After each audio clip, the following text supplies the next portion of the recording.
Как проверить свои знания и не нахватать двоек? Мы с ребятами решили проверить наши знания в области этнографии. На протяжении целой недели можно было поучаствовать в международной просветительской акции «Большой этнографический диктант». Этот уникальный проект позволяет оценить уровень грамотности населения нашей страны относительно всех народов, проживающих у нас в России. Расскажи немного про вопросы, какие они были?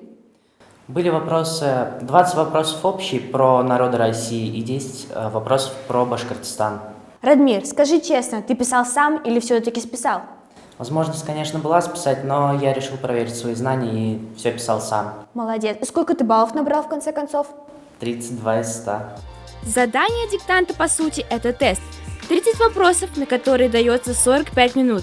Если время заканчивается, то доступ к вопросам становится невозможным. Максимально можно получить 100 баллов. Сертификат с отметкой о вашей успеваемости приходит на электронную почту, которую вы указали при регистрации.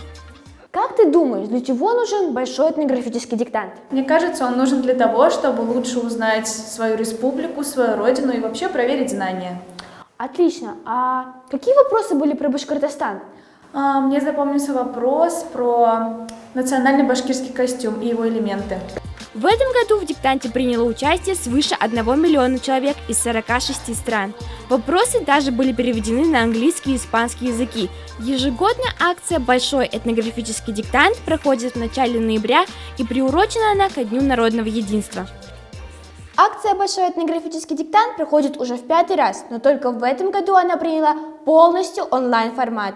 А что, удобно, можно взять и списать у друга. НЖ Снегирева, Рамазан Мусин, специально для Горы новостей.